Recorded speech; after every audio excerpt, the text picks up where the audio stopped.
Bem-vindos! Hoje temos pela frente uma análise bem interessante onde vamos desconstruir passo a passo como é que quem viaja de moto pode eliminar completamente aquelas dores e aquela exaustão terrível das grandes tiradas. Como? Usando pura e simplesmente uma gestão de energia que é totalmente proativa. Vamos a isto? Ora bem, comecemos por olhar para esta realidade que quase todos conhecemos. Aquele regresso a casa depois de uma viagem longa, em que literalmente cada centímetro do corpo parece ter levado uma valente tareia. Dores no pescoço, nas costas, nas pernas. Quem já subiu quilómetros a sério no asfalto sabe perfeitamente bem do que estamos a falar, não é verdade? Mas aqui é que as coisas ficam super interessantes. Esta ideia vira a nossa perspectiva tradicional sobre as viagens de moto completamente do avesso.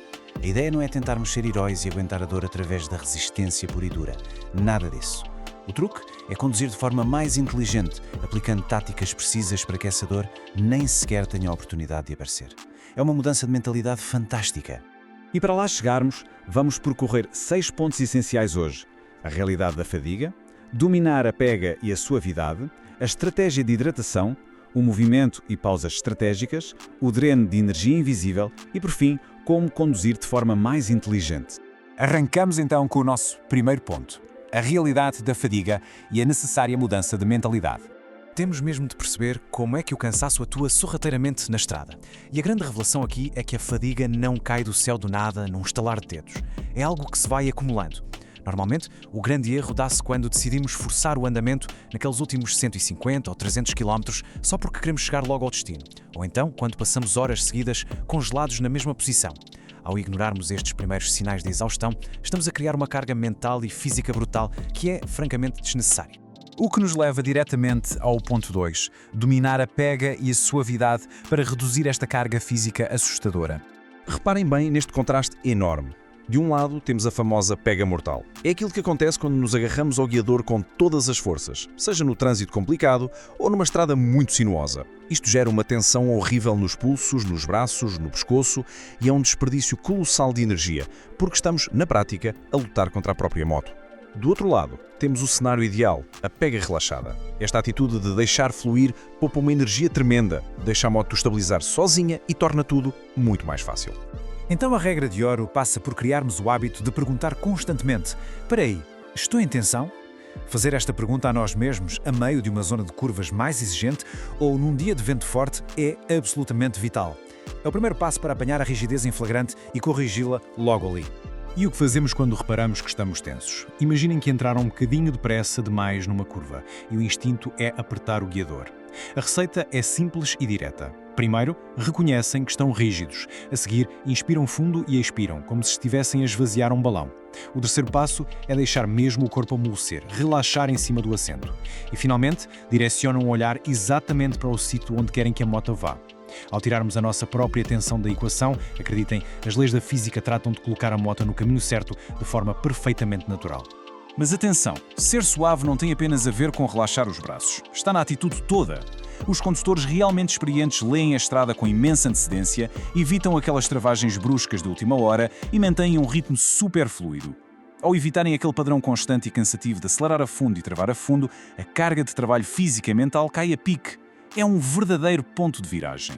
Avançando para a nossa secção 3, a estratégia de hidratação e como manter a nossa máquina biológica a funcionar na perfeição. Vejam bem estas diferenças. É fascinante comparar um profissional das grandes distâncias com um motociclista comum. A boa hidratação significa beber pequenos e constantes goles ao longo de todo o dia, usar um daqueles tubos muito práticos passados sob o capacete e juntar pastilhas de eletrólitos à água para repor os sais minerais. Por outro lado, a má hidratação é o desastre que todos conhecemos. Esperar até estar cheio de sede para beber enormes goles de água de uma só vez, ou pior ainda, entupir o sistema com 6 ou 7 cafés ao longo do dia que só vão desidratar e obrigar a fazer paragens intermináveis para ir à casa de banho. E é preciso que isto fique muito bem cimentado. Quando o cérebro registra finalmente a sensação de sede, meus amigos, o mal já está feito. O corpo já começou a sofrer as consequências. Falamos de reações mentais e físicas pesadas e lentas, perda da capacidade de manter o alerta na via e até um aumento brutal na irritabilidade e no mau humor. Em dias de grande calor, isto não é só extremamente cansativo, é perigosíssimo.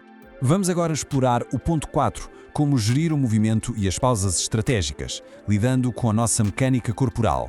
Porque, sejamos honestos, até ao banco mais luxuoso do mundo, se torna um pesadelo ao fim de algumas horas. A chave aqui é ir mantendo o sangue a fluir sem ter de parar a moto. Falamos de truques práticos no próprio assento, como chegar assim um bocadinho para a frente ou para trás, usar uns patins de cruzeiro para esticar as pernas, ou até mesmo levantar do banco e ficar de pé naqueles segundos em que estamos a abrandar para um semáforo ou no meio do trânsito lento. São ajustes minúsculos, mas que fazem autênticos milagres para manter as dores musculares e a dormência longe de nós. Outra dica de ouro está na forma como planeamos as nossas paragens. Reparem nesta comparação claríssima. Tirar os capacetes durante 5 minutinhos a cada hora, sair da moto, dar um espaço e esticar as pernas à beira da estrada é astronomicamente melhor do que teimar em fazer 4 horas seguidas e depois tentar recuperar a alma com uma pausa gigantesca de 30 minutos. Com pausas curtas mas altamente frequentes, a exaustão pura e simplesmente não tem tempo para se instalar. O corpo ganha sempre. Entramos agora na secção 5, onde vamos revelar aquele erro bónus que ninguém admite, o grande dreno de energia invisível. Estamos a falar do sobreaquecimento térmico do corpo.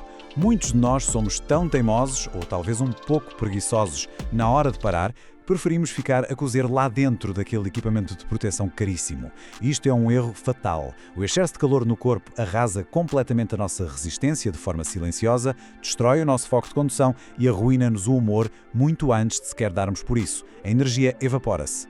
Como é que se dá a volta a este problema? Tendo um plano proativo. Primeiro, investir numas boas camadas interiores leves e técnicas. Nada daquele algodão tradicional que fica encharcado em suor. Segundo, mal sintam o ar exterior a aquecer ligeiramente, toca abrir imediatamente as ventilações do blusão e do capacete. E o terceiro passo, que exige mesmo muita disciplina, remover as camadas térmicas e forros interiores antes, sim, antes de a primeira gota de suor aparecer. Antecipar é o grande segredo. E chegamos, por fim, à nossa seção número 6, conduzir de forma mais inteligente e não com mais esforço. A nossa conclusão. Tudo o que vimos nesta exploração fantástica resume-se de forma brilhante nesta pequena frase. Um motociclista ligeiramente fresco sente-se sempre melhor ao final do dia do que um que esteja com demasiado calor. É esta a mentalidade vencedora. Um corpo fresco, livre de suores, bem hidratado e sem tensões nervosas é o passaporte mais que perfeito para chegar ao fim da viagem e ter energia de sobra para aproveitar aquele merecido descanso. No fundo, aplicar todas estas técnicas transforma o que antes era um exercício puro de tolerância à dor numa viagem extremamente agradável. E o mais espetacular é que não custa um cêntimo extra, é puro bom senso. Portanto, deixo-vos com esta questão final para pensarem um bocadinho. Qual de todas estas estratégias simples e de custo zero vai ser aquela que vai transformar a vossa próxima e cansativa viagem num passeio super tranquilo? Acreditem, acordar no dia a seguir cheio de vontade de fazer mais umas centenas de quilómetros não tem preço. Muito obrigado por terem acompanhado esta nossa análise e, claro, excelentes curvas e boas viagens.